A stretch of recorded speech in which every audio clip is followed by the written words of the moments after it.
Good evening and welcome to Inside City Hall for Friday, December 12th, 2025. I'm Bobby Kuza. Mayor-elect Zohran Mamdani convened a meeting of the political minds. Dozens of current and former politicians, many of them among his biggest supporters, met today to discuss the transition and staffing. Still, Mamdani has been quiet about appointments with less than 3 weeks to go until inauguration. Our Dan Rivley was at Mamdani's news conference after that event today, and he joins me now with tonight's top story. Good evening, Dan. Good evening, Bobby. So Mamdani earlier in the afternoon announced this elected advisory council with more than 100 names of current and former politicians who are among his most active supporters, and dozens of them met at the headquarters of DC 37, the Municipal Workers Union, and they all got a PowerPoint presentation led by members of Mamdani's transition team. And as you can see there, that's a bit of the PowerPoint to discuss how the appointment process is going and how they're looking to fill the administration once Mamdani takes office early next year. Then also Mamdani himself showed up. You could see here in the video, some of his supporters were seated as Mamdani then enters here, and then he takes a table up front for what looks like a panel discussion. And I'll just let our viewers see this video from the pool camera here. Now, don't grab your remote. There is no audio on this feed, and that's for a reason. Mamdani's team insisted that the television news camera did not record any audio, just visual, so we don't know what was said, and there was no reporter allowed in there taking notes. Now, after this, Mamdani did meet with reporters to field questions, and there was questions about the pace of his appointments. It's been more than a month since he announced picks for some high-level city hall positions like first deputy mayor and chief of staff. And it was a little more than 3 weeks ago he said he would keep Jessica Tisch on as police commissioner down at One Police Plaza. Mamdani addressed the pace of his appointment so far. This is the focus of the work that we're doing right now over the course of the transition, is building this team out. And we are looking forward to sharing announcements of that kind before the end of the year of a number of the most important positions that will help to lead our city hall. We don't have anything additional to share today, but as soon as we do, we will share that. The transition is also sifting through more than 70,000 resumes that New Yorkers had sent through an online portal the transition team set up. Mamdani talked about how that process is going. We've been already using that portal as a means by which to help us with both the highest profile positions that we're looking to fill, as well as any of the opening entry-level positions that we're looking to fill. And we're proud of the fact that now it's more than 70,000 people who've applied from every single zip code. And these are resumes that are right there at the top of the desk when we're looking at how to build this team out. Mamdani, as well as an attendee of that meeting, told New York One that he is also getting feedback on personnel from the elected officials themselves who supported his campaign, Bobby. Yeah, I mean, this whole committee seems strange. I mean, for a few different reasons. One of them is all these elected officials have jobs, and important jobs, and there's a lot of them. Like, is he planning to get them all together in one room on a regular basis, or was this a one-time thing, or do we know? That's unclear, though. I can't imagine you get more than 100 people, or even a fraction of them, in a room more than once. Look, if you had an image of this could have been an email, perhaps that right there was it. I mean, it was a PowerPoint presentation, and even though we don't know what was said at the meeting, I looked at the B-roll and I can just read out some of the bullet points on the PowerPoint. You know, lead a rigorous, efficient, transparent appointment process. Give you, the elected official, a clear understanding of the appointments process. I mean, that's pretty basic, high-level talk. So you said it right there. They have really important jobs actually running the city. I know the legislature is out of session, but yeah, they got things to do, but they came here for this event, at least to show Mamdani, you know, they're still supporters, and they do want input. I did speak to one assembly member who said they did want to talk to him and provide some input, especially on the issue of mental health. All right, Dan Rivley, thank you for that report. Despite the federal immigration crackdown in the city, there have been some glimmers of hope, like a street vendor in Brooklyn who got both her vendor license and residency status within the last year. Our Kelly Mena joins me now with the details on that story. Good evening, Kelly. Good evening, Bobby. And I spent some time with Sonia Perez, who has been in New York City since the 90s. She had dreams of getting more protections, and that dream came true last year, just in time before the city became the focus of ICE activity. Sonia Perez has been a street vendor for more than 20 years. But this year is special, as Perez has finally been able to secure a coveted street vendor license from the city. It can take someone decades to get one due to a complicated maze of state and city regulations. Now I'm raising funds to buy my specialized cart so I can work legally like they want. With her license hanging around her neck, Perez has a new sense of pride and joy in her heart after so many years of uncertainty. It's hard being out in the streets as a street vendor because the police come, the Department of Health comes, and you don't have the specialized cart. They throw your stuff and ruin a day's work. On most Saturday mornings, you can find her on the corner of Troutman and Knickerbocker selling traditional Mexican tamales and coffee to locals. Her tamales, she claims, are some of the best in the city, with people driving from other neighborhoods to snag one. Not only has Perez been able to secure a vendor license in the past year, but she also got her permanent residency status. Typically, both would bring an added sense of security for immigrants, but not Perez, who says she has witnessed the city become a focus of immigration and customs enforcement activity. You never know when you could bump into whichever Department of Immigration. And so here, it doesn't matter if you have the documents or not. Here, they take everyone. It doesn't matter if you're a citizen or resident. Perez said she hopes the new mayor will be able to protect immigrants despite the Trump administration's crackdown. Let's hope that now, with the new mayor that is going to enter office, Zohran Mamdani, that he actually fulfills his promise and protects the city. For now, Perez plans to get her first cart selling one tamale at a time.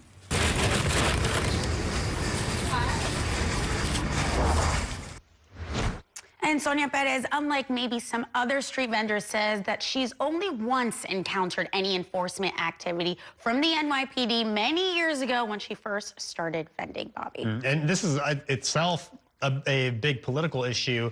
Street vendor licenses has been the subject of a lot of different legislation, and there's a question whether it could come up before the end of the council term at the end of the year. Yeah, City Councilman Shaker Krishnan has really been at the forefront of this, sponsoring all this legislation. Earlier this year, the council overrided one of the bills dealing with street vendor licensing, in particular, decriminalizing it. You know, when these street vendors are out there, many of them without licenses from the city, you know, a crackdown could really impact the money that they're making for that day and how much money they're able to bring in for their families. The fines can range in price from hundreds to possibly thousands of dollars. So that was part of legislation that passed earlier this year, so enforcement going down. And then there's this legislation that has been pending about trying to lift the cap on getting these licenses because they're so important and coveted. There hasn't been an increase in them for many years, and that has created this bottleneck for them. And so many people have gone even more than 30 years without an actual street vending license from the city, Bobby. And is there a sense that she feels in any way protected now from immigration enforcement? I mean, it sounds like there's always still a fear there in the back of your mind. I think definitely she feels like she has a little bit more maybe than she had before, but not completely. We've seen this ICE activity here in the city kind of create this dragnet. Whoever's in the area is at risk if they feel that you may be somebody that needs to be checked on, needs their immigration status to be checked. She feels a little bit better, but I think for her more than anything, this has brought her that idea that you can still, even with the climate we're in, get to those protections despite maybe the fear-mongering and concerns that are going on within the immigrant community. All right, Kelly Mena, thank you for that report. It is time now for a break. Coming up, I will bring you a preview of this week's episode of our podcast, Off Topic on Politics, where we will take a look at Mayor Eric Adams' time in office as the sun sets on his complicated term. And later tonight, I will talk with the mayor-elect of Pittsburgh, who won with an overwhelming majority, and he's got a pitch for New Yorkers. Stay with us. We're back in a minute.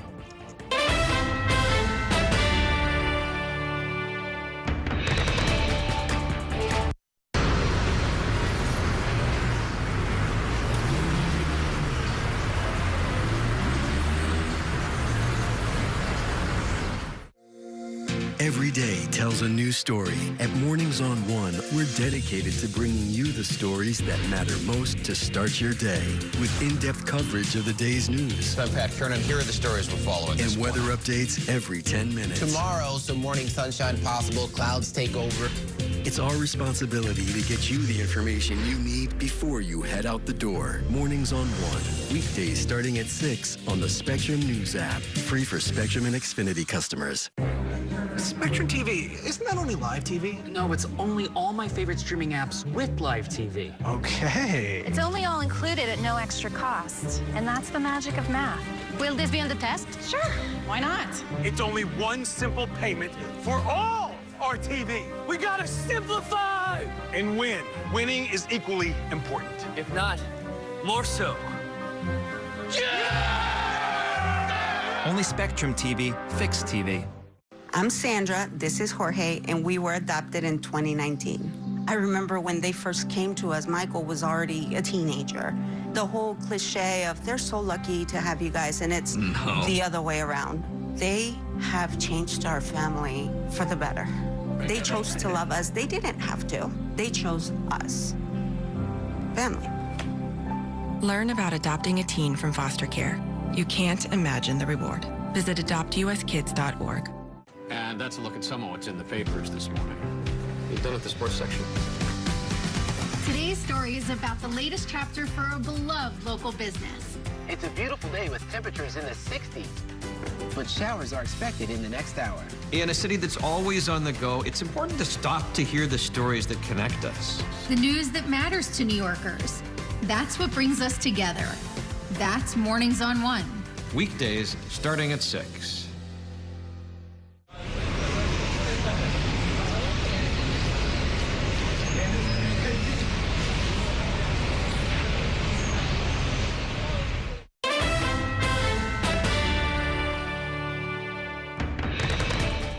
Welcome back to Inside City Hall. Eric Adams leaves City Hall in just 20 days, prompting some to ask, what kind of mayor was he?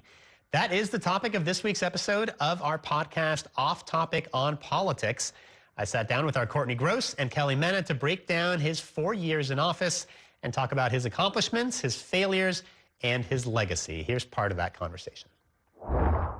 You know, one of the questions I wanted to talk to you guys about is just, what will be the mayor's legacy? What will be the headline of his obituary? And that even though we'll talk about his accomplishments and talk about what he says he has done for the city in the 4 years he was there, but he can't avoid the fact that the headline of his obituary is going to be first mayor indicted.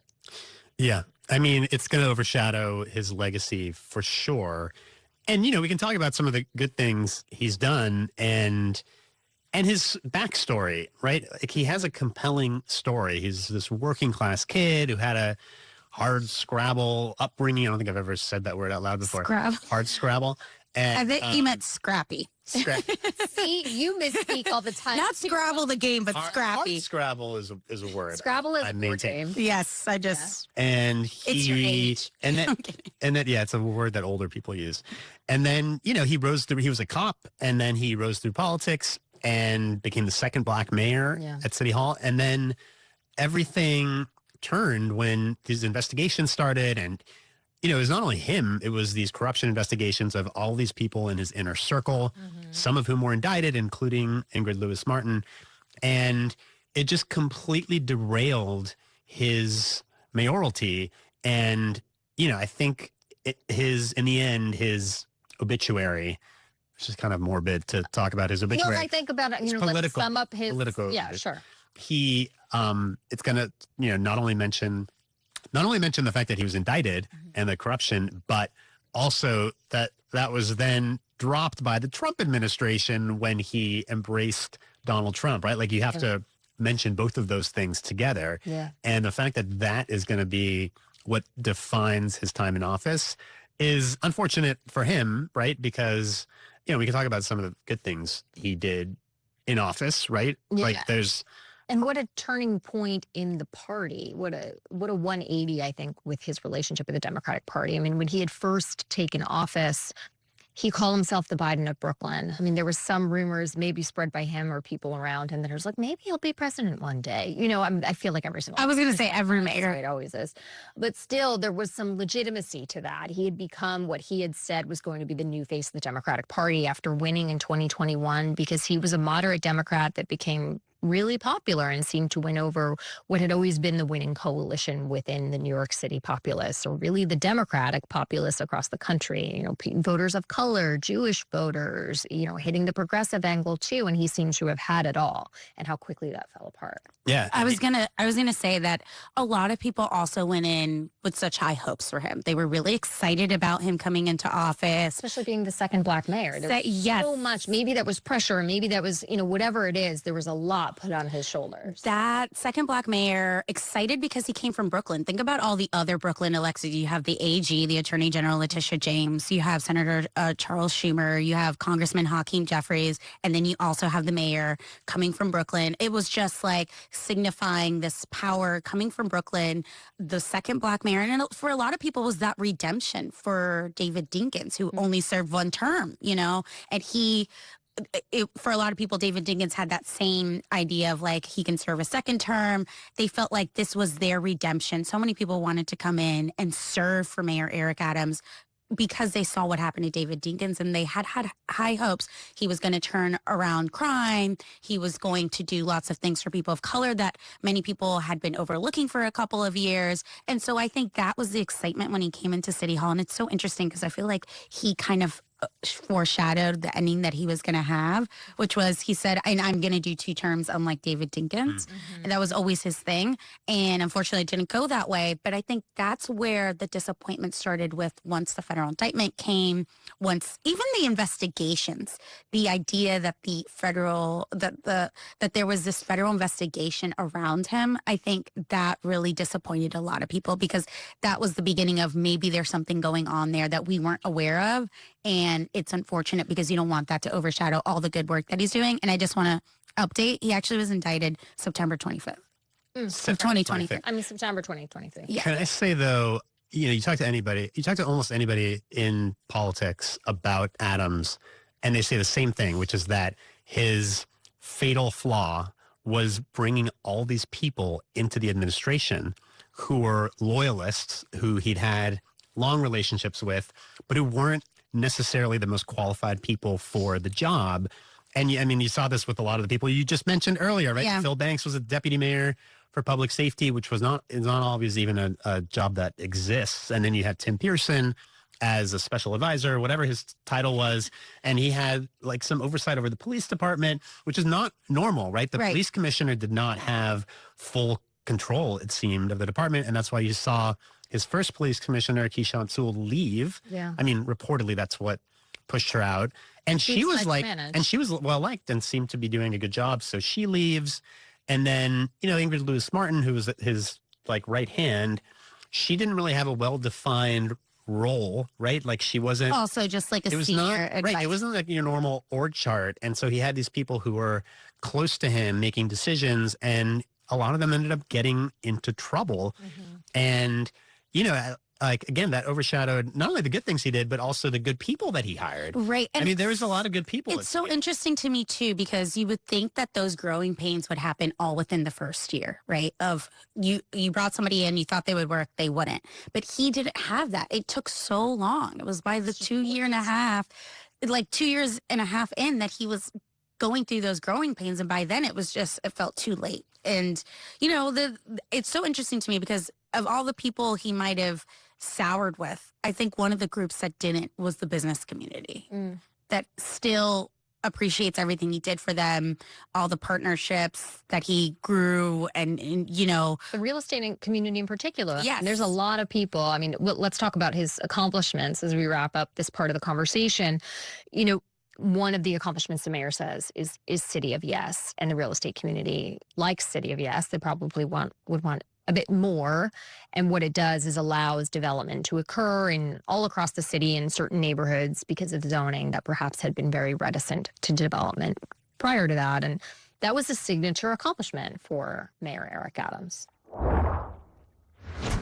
You can catch the full podcast wherever you get your podcast, as well as on New York One's YouTube channel. And it'll also air right here on New York One this Saturday night at 9:30 p.m. after a new episode of the You Decide with Errol Lewis podcast. It is time for a break. Coming up, subsidies for healthcare plans tied to the Affordable Care Act are set to expire next year unless Congress steps in. We will bring you a report next. Stay with us.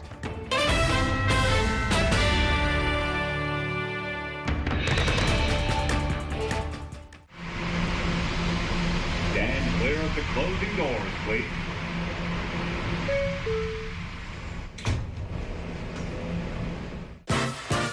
There's nothing quite like the feeling of going to the theater. Onstage celebrates that excitement every week by taking you behind the scenes with the latest news and in-depth interviews of the hottest shows on and off Broadway. So grab a seat, because this is a show you won't want to miss. Join us every Saturday and Sunday at 7:30 p.m. for Onstage. Onstage is presented by your Tri-State Cadillac dealers. Discover which Cadillac is right for you and elevate your journey. It's only a hike. It's only made possible by Spectrum Business connecting healthcare providers of all sizes. Like hospitals relying on the Spectrum Fiber broadband network with industry-leading reliability. Practices keeping patient data safe with advanced security. Pharmacies accessing records in the cloud without fail. It's tailored connectivity solutions built for life-changing moments. It's only a hike. It's only everything. Spectrum Business. Mom was always organized, but she started forgetting to pay her bills on time. And she'd buy the same gifts over and over. Telling the girls about my Alzheimer's diagnosis was really hard. At first, we had our cries, but then we were like, okay, let's make a plan. Early detection gave us time to adapt together. It's so important for you to think about what you can do and making the most of what you have. If you or your family are noticing changes, it could be Alzheimer's. Talk about seeing a doctor together. From my time growing up in Queens watching New York One to my time reporting here, I've seen how quickly a story can change. At News All Day, we bring you the news as it's happening, from around the boroughs to local government to your neighborhood, because our city never stops moving. Hi, I'm Shannon Ferry with the day's developing stories, but first, stay up to date and informed with News All Day, weekdays from noon to 4.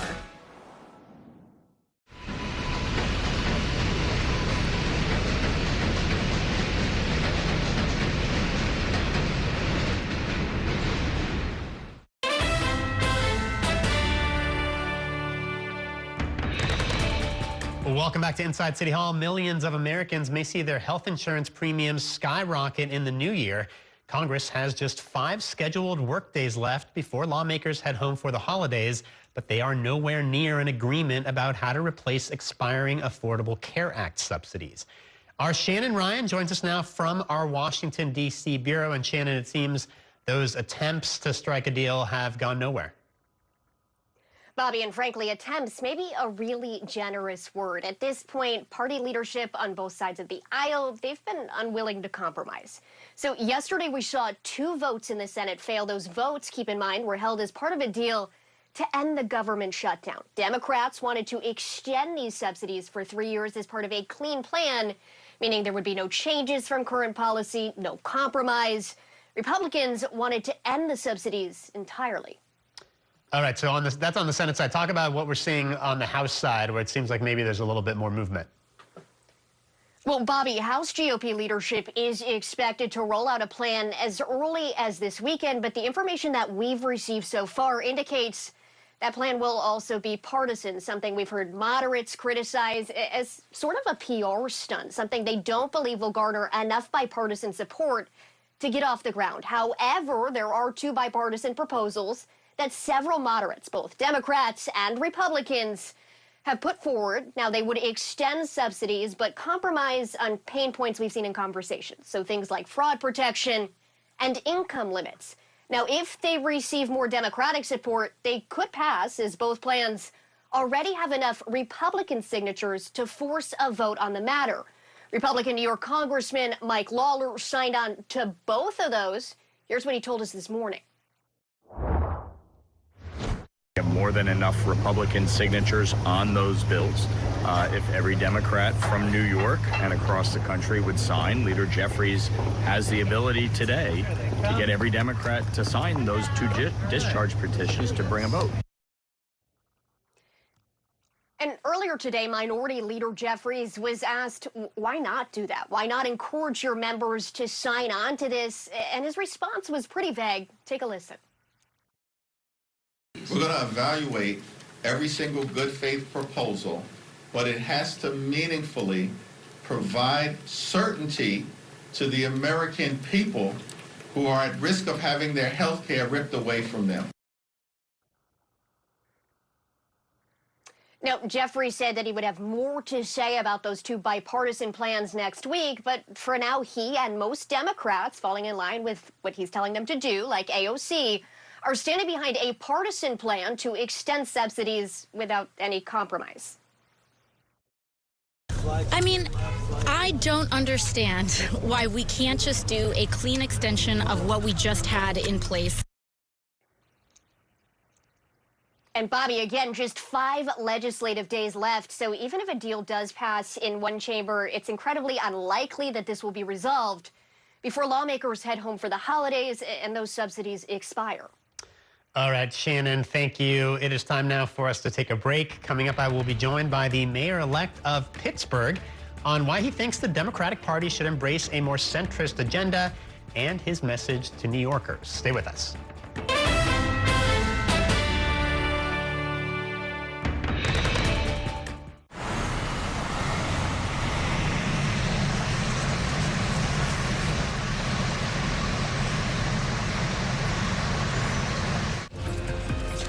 My time at New York One has shown me that in the city that never sleeps, the news never stops.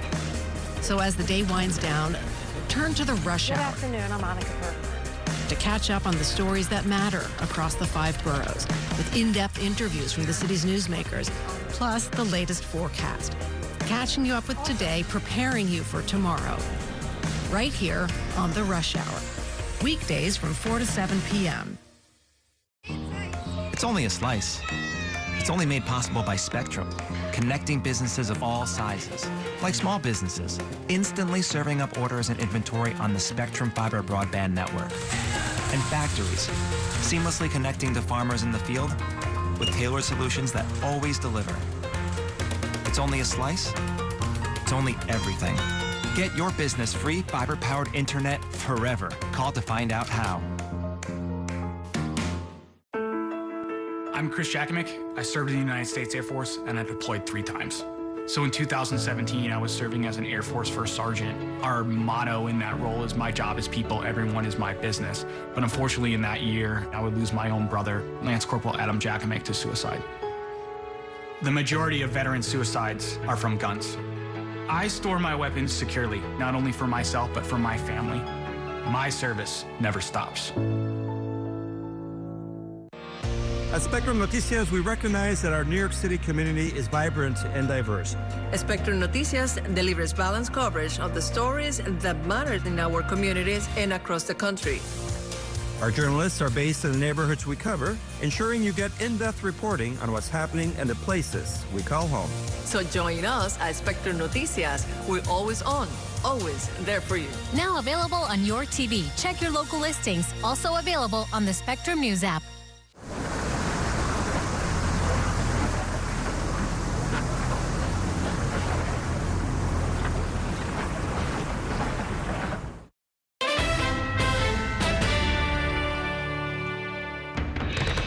Welcome back to Inside City Hall. Opponents of Zohran Mamdani have warned for months that his democratic socialist agenda could drive businesses out of New York City.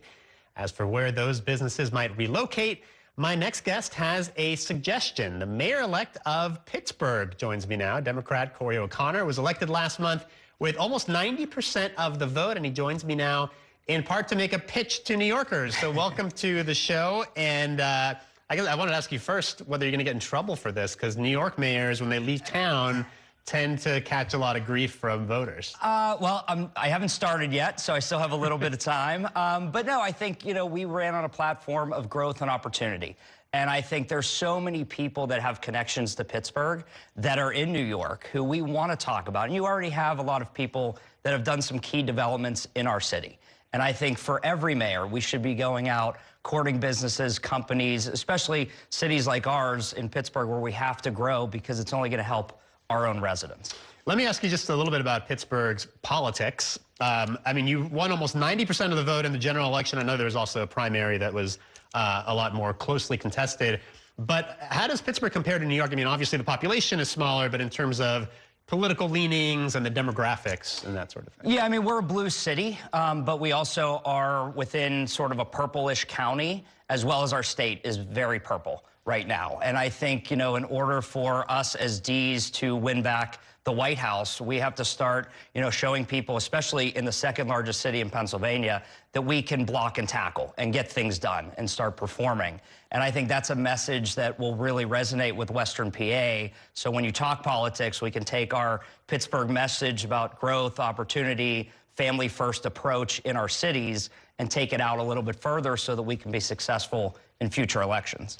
So, I mean, it's a little different from the themes we saw in our mayoral race, which, I don't know if you heard, but we just had quite a mayor's race ourselves. Yes, you did. Which became a national and international story, of course. I mean, talk a little bit about the view from Pittsburgh. Were you watching the mayor's race here in New York? Yeah, we do. Obviously we were out door knocking a lot, but you can see, the politics are everywhere. But I think, what we come to New York for is to also learn from different leaders. And, I hope to sit down with the mayor at some point and talk to him about, his vision and how it works in a city like New York and things that we can bring even from a Pittsburgh standpoint that we do locally that could transition. And I think that's where we should all be. As mayors, whether you're Pittsburgh, New York, or somewhere out in California, we're all in this together because we want to make a better life for our constituents.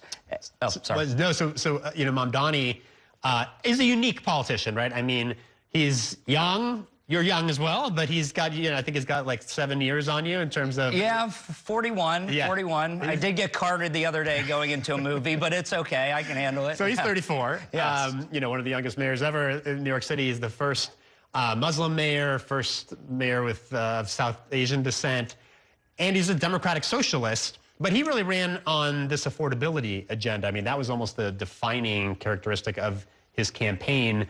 What is it like in Pittsburgh? I mean, what were the big issues animating the mayor's race? Was cost of living a big one? Cost of living is, I mean, obviously, comparative, we're obviously a lot more inexpensive than most cities, especially in New York. But Pittsburgh numbers, we still talk about affordable housing, but we also have to start talking about more working class housing and providing opportunities in Pittsburgh. And I just think there were so many great topics that we were discussing about growth and opportunities and bringing families together. And ours is a real neighborhood approach.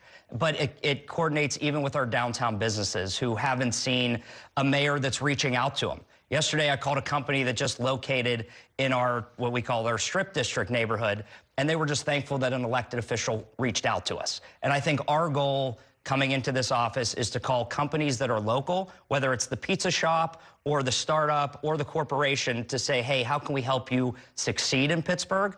But then also call 10 national companies a week and say, hey, have you thought about Pittsburgh? If you think about it, we're an hour flight to every East Coast city, an hour and a half to Chicago. So we are actually centrally located to tell a good story, to get people to start investing and looking at Pittsburgh differently. And I suspect you'll be calling businesses here in New York, right? We'll be calling them all over, yes.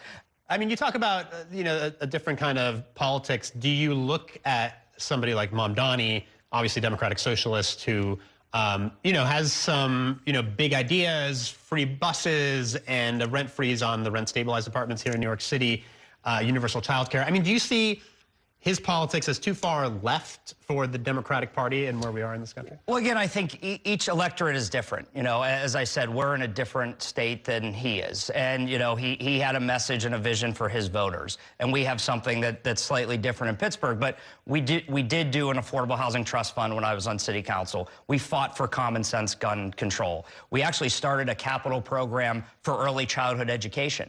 and I have a 4-year-old and a 2-year-old, and I know how that impacts each and every family. So we're also starting to talk to corporations about possibly using their tax credits so that we can expand our early childhood programs in Pittsburgh. And the people that we're attracting for jobs in government, the number one question, they say, well, where can we live? And we have young kids, is there childcare available? So it's a lot of issues, just we do it a little bit differently. What is the Donald Trump factor in Pittsburgh, or has he not really set his sights on Pittsburgh? Obviously here, he's taken a shine to Zohran Mamdani of late, but there's also been threats of cutting federal funding and sending federal troops here to New York. Yeah, I mean, for us, we're not going to have partnerships with ICE or organizations like that. But we really have to work with, some of our senators to get funding back to the city. But we know that, for us, it's a local issue, and we just have to make sure that everybody is welcome in Pittsburgh. Last year alone, immigrants started 40 businesses in Pittsburgh. That's the Pittsburgh story that we are out here telling each and every day. So we want to welcome you. I want people to come to Pittsburgh, feel safe, know that we are not going to partner with those types of organizations, but also know that immigrants are welcome. We have space for people to thrive and build their American dream in our city. And talk a little bit about your governor. Josh Shapiro is, rumored to be interested in the White House and a 2028 candidate, and also, is sort of a centrist Democrat, I think, espousing a lot of the kinds of ideas that you're talking about. Yeah, I mean, Josh has been great through this transition, and obviously being elected, we've worked together on a number of issues, but he knows that Pittsburgh needed help, and he brought forth a $600 million plan for downtown, and he's focused on getting stuff done. And I think that's a message that we have to do, especially in Western PA. We have to get stuff done. And his message of, speeding up permitting, calling companies, bringing them to Pennsylvania is something that we all have to embrace. And it's a great partnership to have, that the governor of your state cares about your city and wants it to do well. So how's New York treating you? Everybody been friendly enough? It's been great. We're having a good time. My wife and I have been traveling around, seeing everybody, and we're here for a couple of events. Riding the subway, right? Rode the subway. It was great. Yeah. I mean, public transit, especially subways, are so much fun. And I think, coming from Pittsburgh, we always like to talk to people. And it's just, sit next to somebody, hey, where do you live? I'm from Pittsburgh. And it was funny, actually, a couple of your staffers outside, one of them just told me that his brother flew to Pittsburgh for just a random weekend. And he said he loved it. And I think those are the things that we have to talk about, especially as the leader of the city. This is what we're here to do. Right. All right. Well, thank you so much for coming in and spending some time with us. Yeah. Good luck to you. I don't want to wish you luck in poaching too many New York businesses, but good to spend some time with you. Thank you very much. Thanks for the time. All right, it is time now for a break. Coming up, we will talk about the race for governor and Mayor-elect Mamdani's transition when we're joined by two top reporters in our Friday Reporters Roundtable. Stay with us.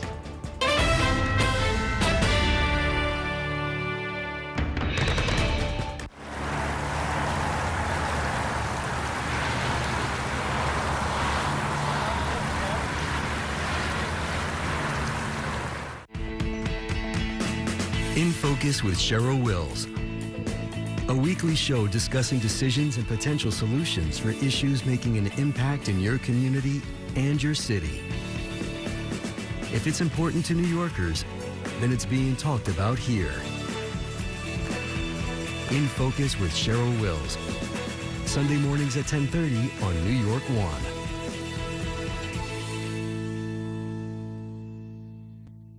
Your entertainment the way you want it. With Spectrum TV, all these streaming apps are included at no extra cost. So you can watch anything.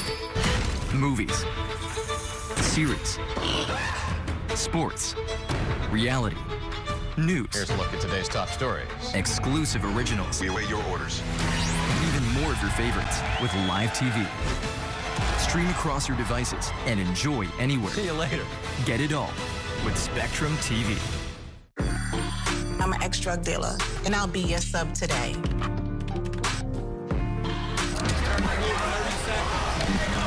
Two milligrams of fentanyl can be lethal. A lethal dose is in here. Who gets it, I won't know. It's cheap, it's potent, and it's profitable. The sad reality is fentanyl is being mixed into everything now. More kitchen now. My father was a New York City firefighter. My mission, like his, is to serve New Yorkers in a city that doesn't stop when the sun goes down.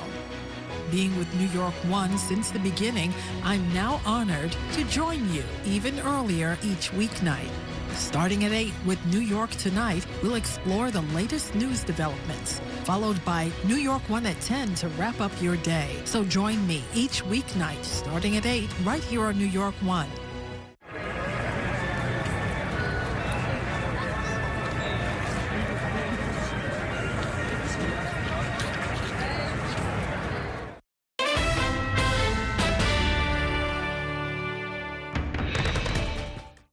I don't disclose any conversations that I have in private with anybody, but especially President Trump. But I think his comments yesterday, he can speak for himself. He's great and she's great. They're both great people. We have a lot of great people in the Republican Party. Go ahead. Let's see how they out-mega each other in a primary. So, no, it doesn't matter which Trump cheerleader decides to run against me. I think the business community basically totally shares the priorities of both affordable housing and affordable and accessible child care. For too many families in our city, this kind of care is simply out of reach. I don't just like Zohran. I just like the policies. Those who are appearing in court or checking in with ICE because they are following legal pathways to immigrate to this country cannot be arrested.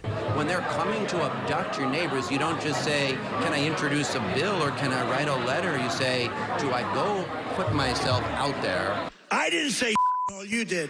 All the headaches that we're getting as a city come exclusively from the federal government. Now it's more than 70,000 people who've applied. These are resumes that are right there at the top of the desk when we're looking at how to build this team out. I'm not yet the mayor, but I am hard at work. There's a sunrise and a sunset into everything in life.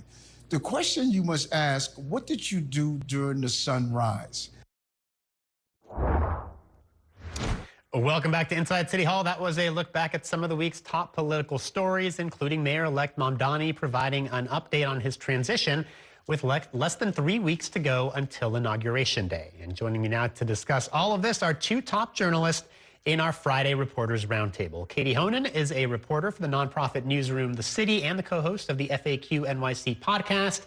And Josie Stratman covers City Hall for the New York Daily News. Thank you both for being here. So Mamdani didn't really have a lot of announcements to make this week. He highlighted these meetings he had with business leaders to talk about housing and childcare.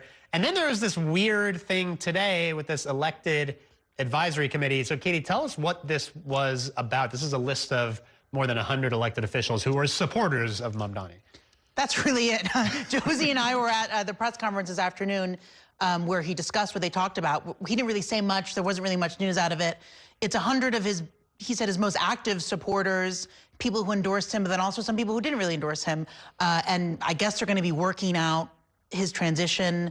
It seems a little late for that. I will say that there was pool video of it, but there wasn't even any audio that they were allowed to record. So this sort of weird, like, we're not going to let you in, we're going to let you record video, but we can't hear what anyone's saying. We don't know exactly what the point of it was. He's talking about building out this transition. Like you noted, we still don't have many more appointment notifications after we kind of had a few early on. So we're all waiting to see, with just a few weeks left, what this Mamdani administration is going to look like. Right. It seemed kind of like a fluffy announcement on top of, frankly, several fluffy announcements. And these are all elected officials that the mayor-elect is frequently talking to anyways. People like Kathy Hochul, who he's obviously been in pretty close contact throughout the transition. So it's not clear what this would really mean. Right, and like these, are these people really all going to get together in the same room to discuss? Well, they weren't even all in the same room today. Right, they've all got pretty busy jobs. So, right? How much should we make of the fact that there hasn't been a lot of appointments? I mean, up until this point, we've only heard about a very small handful of Mamdani's team. We've only got a few weeks left until the inauguration. I mean, is this a big deal, or do you think he'll sort of catch up in these last couple of weeks? I think he'll catch up. I think because he made the Dean Foolahan and Elpisgard Church announcement before Thanksgiving, it seemed early. Maybe we thought that there'd be every day or every week more announcements. I will say, Josie pointed this out earlier at work. He's actually not behind. Eric Adams appointed his female deputy mayors, the 5 of them, December 20th. I think at this point you said Bill de Blasio by 2013, he only had 4 people. So it's not that he's behind, but I think because the early announcements maybe had us anticipating more. And he announced his 400-person transition team. Look, I'm not sure exactly what they're all working on and that kind of thing. And even the 70,000, more than 70,000 applications through his portal, he said they're at the top of the desk looking through resumes, but who knows how many people who applied that way are actually being called up. I asked how many people are being called up for jobs, and he didn't directly answer. All right. Another bit of news this week, he announced he is moving to Gracie Mansion, which, I mean, I don't know if this was ever really in doubt, but he had been kind of waffling when he had been asked about this. I mean, there wasn't any way he was really going to stay in his rent-stabilized apartment in Astoria. Right. I mean, can you imagine him having staff over to his small little Astoria apartment, riding the elevator with all his neighbors? Like, this would have been a security problem. This would have been a menace to his neighbors. So, I mean, it's a bit inevitable. And I mean, the Gracie Mansion digs aren't too bad either. It's huge. He's got a beautiful view from the lawn. It's a little, maybe a little closer to City Hall. I don't know how that commute time works out, but it makes sense.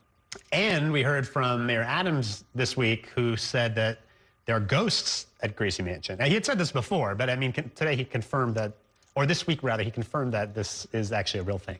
Eric Adams talks a lot about the ghost of Gracie Mansion. He initially used it as one of the reasons why he wasn't always sleeping there, but that's another story. He did confirm this week that there are many ghosts, but just one is friendly. So I don't know if they will stay with Mamdani. My understanding from soap operas and other literature is that there needs to be, I guess, a seance and a priest or a kind of to get rid of these ghosts. I don't know if that's on Mamdani's agenda. I will say, look, as a proud Queens resident, I wouldn't want to leave Astoria for Manhattan either, but it's sort of the only thing that he has to do for security reasons. All right, guys, we got to take a quick break. I'll have a lot more to talk about with these reporters in just 2 minutes. Stay with us.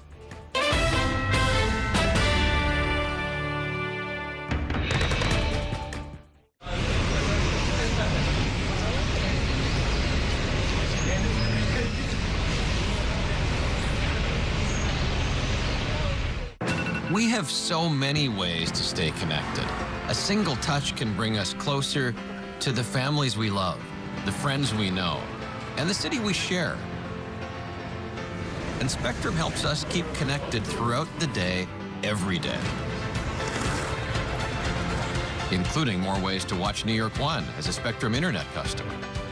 Watch Spectrum News New York One on the Spectrum News app, available on all your favorite devices. There's an international travel plan with Spectrum that was an additional $10 a month, as opposed to paying a ridiculous amount per day for roaming fees. This literally felt like my old phone carrier was reaching their hand into my wallet and just helping themselves to some of my cash. I like having no surprises when it comes to my cell phone bill. And with Spectrum, that's been the case. So it's saved me a ton of money. Real customers, real savings. To see how much you can save, visit spectrum.com/save.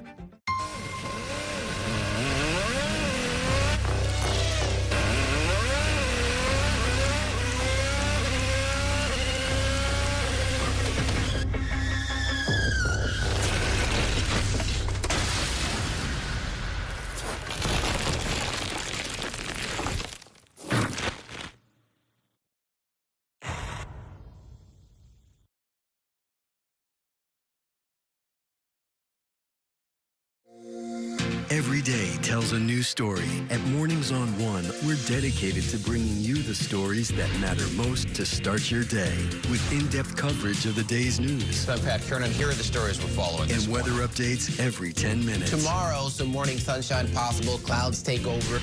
It's our responsibility to get you the information you need before you head out the door. Mornings on One, weekdays starting at 6 on the Spectrum News app. Free for Spectrum and Xfinity customers. Stand clear of the closing doors, please.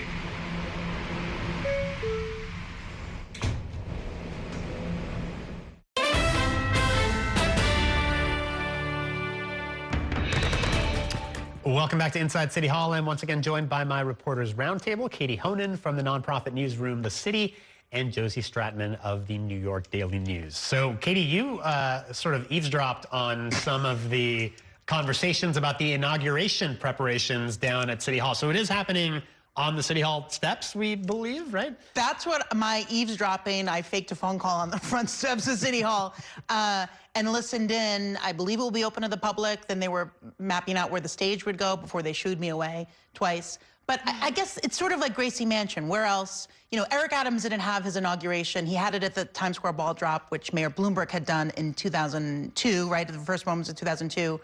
But Eric Adams didn't have his typical City Hall inauguration. He wanted to do a big thing at King's Theater, but it was pushed and then kind of made smaller due to the Omicron outbreak at that time. This is 2022.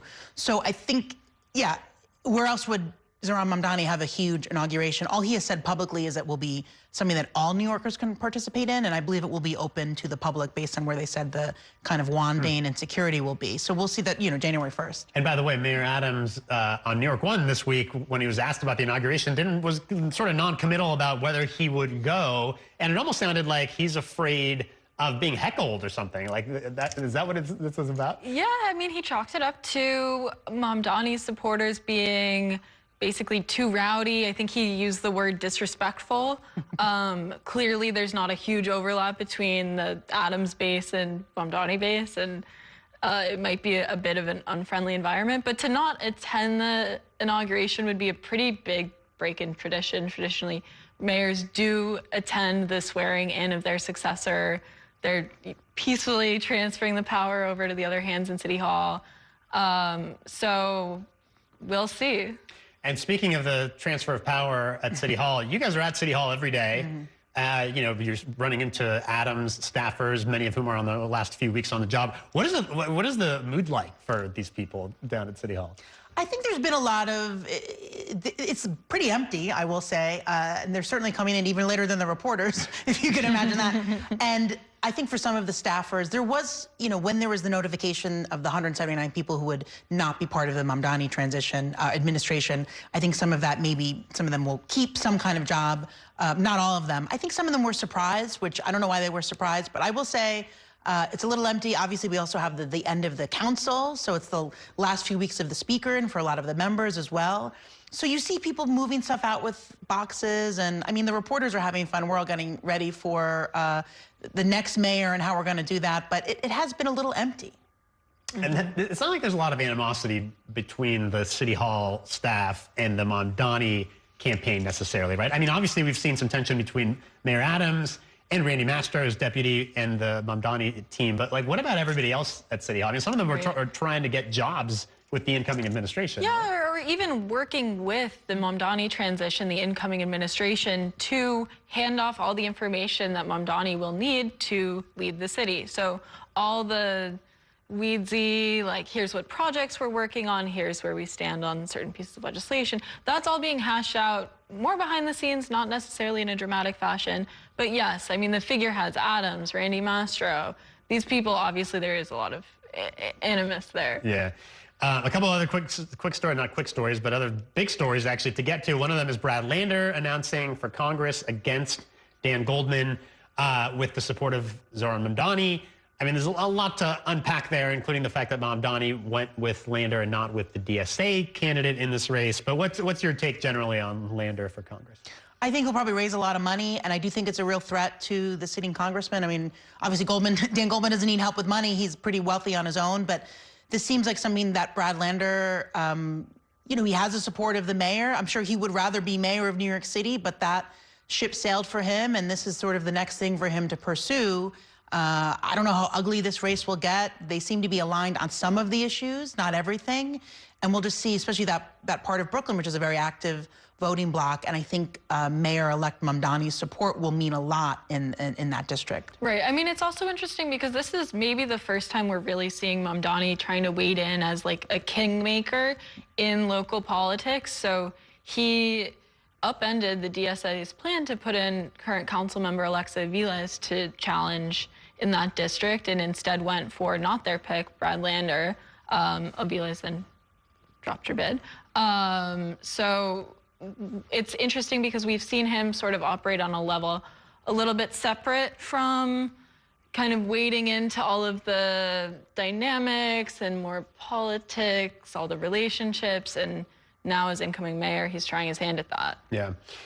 Let's also get to the race for governor, because the big news this week was that Bruce Blakeman, the Nassau County executive, is going to run in a Republican primary against Elise Stefanik. Actually, I want to play for you guys a soundbite from just a little while ago from the White House, where Stefanik was actually in the Oval Office with Trump. And Trump, of course, hasn't really picked a side yet in this race. He has relationships with both Stefanik and with Bruce Blakeman. Here's what he said just a short while ago about Stefanik.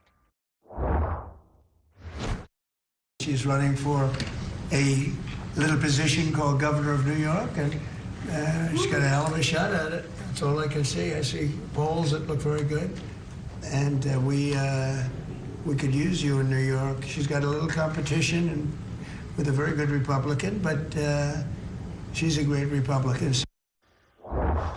I mean, he's continuing to say good things about both candidates. I'm distracted. Who are the men wearing cowboy hats behind them? I missed that. Yeah, I think he likes to play both sides. I think President Trump loves a winner no matter what, right? So I don't think he wants to fully go for any candidate if he thinks the other one might win.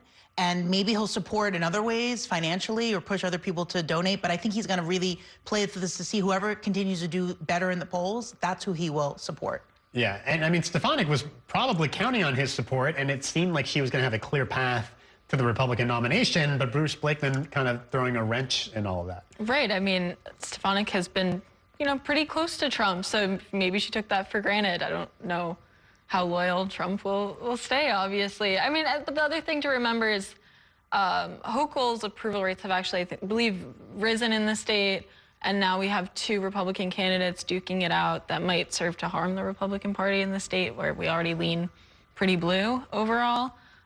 So not sure how much of a challenge there will be to Hochul or not. It's hard to tell at this point. All right, guys, we are going to leave it there. Katie Honan and Josie Stratman, thank you guys so much for joining us tonight. And that is going to do it for tonight's show. Stay tuned for another episode of our weekly national political show, The Big Deal with Errol Lewis, at 9 o'clock tonight. Thanks for watching, everybody, and have a great weekend. We will see you the next time on Inside City Hall.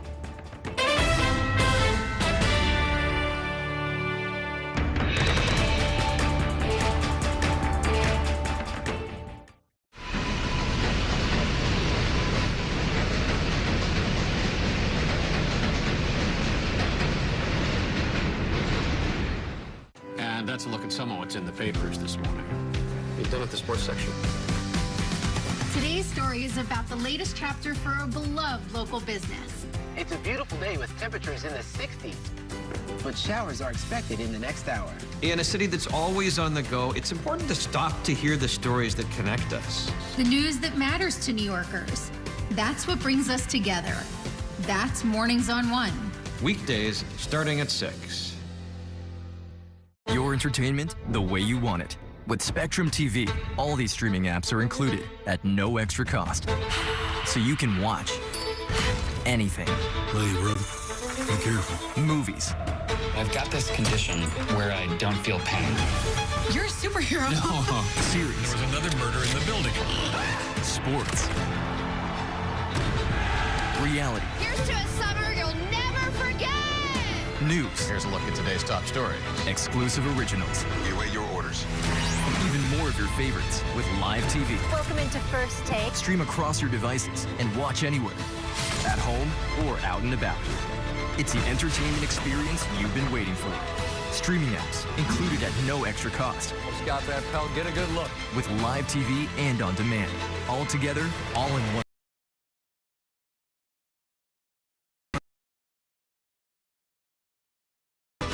Get it all with Spectrum TV.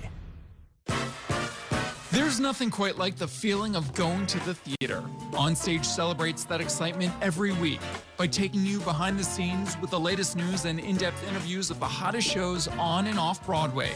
So grab a seat, because this is a show you won't want to miss. Join us every Saturday and Sunday at 7:30 p.m. for Onstage.